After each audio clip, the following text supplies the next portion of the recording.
I drove my '08 and I noticed when I was hitting bumps there was a weird noise in the rear passenger side.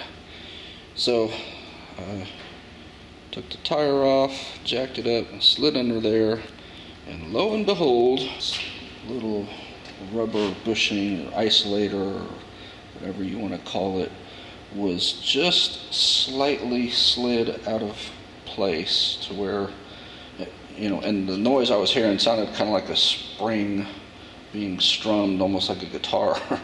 So I'm guessing that isolator maybe wasn't in perfectly when I first started, or maybe it's not really perfect for these springs that I bought and installed years ago. I don't know. Anyway, I've got it E6000 down to the top and got some zip ties to hold it real snug while the glue dries.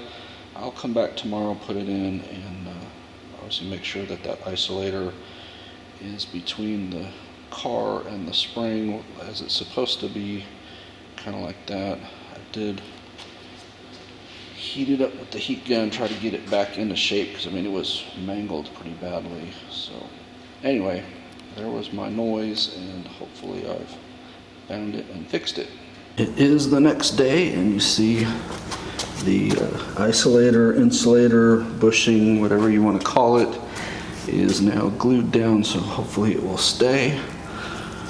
My first thing to do is going to be give myself as much room as possible to work.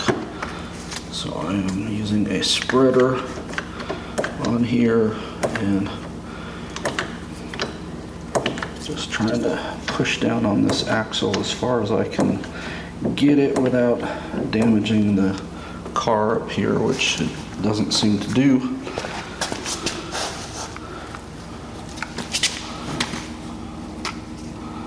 But that will get me hopefully enough room to slide the spring in without any issues.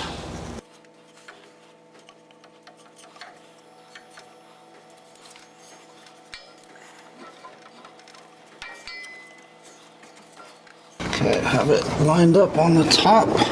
And now you can obviously get a spring compressor, but I'm just going to try to wrestle this over that little hump there.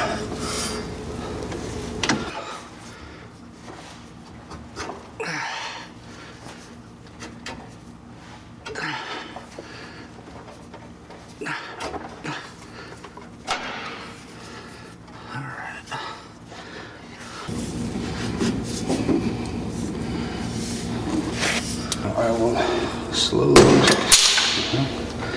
didn't think that was going to spring that hard, but thought it would pop back a little bit at a time.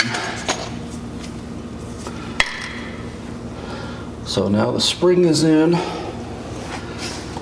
I just have to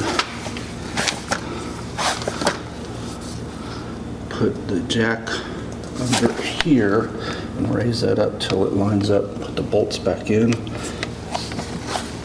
Alright, you see I've got it jacked up now where it went through, and put the other bushing back in there. Didn't mean for that to go all the way through. I actually didn't think it would. But that's what happens when you're filming videos. Alright, several cuss words later, I got it back in. So I will put some Loctite on there. I'll go look up what the torque spec is for this and torque it down. Alright, as you can see, they've got 56 to 76, and then I wrote Ford says 66. So I'm going to go 66 foot-pounds. That's going to be right in the middle of the stated range and also the Ford spec. So that'll be good. I didn't undo the top, but obviously if you did, you see the numbers there.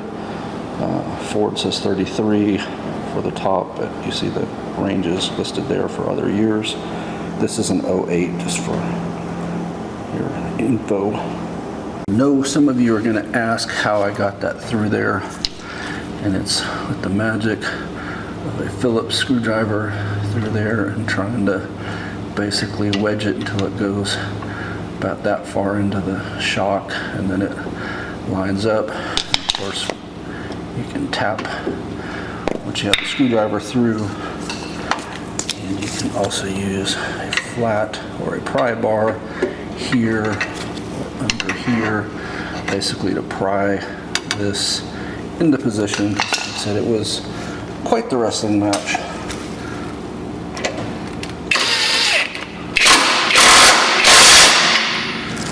Good torque wrench now.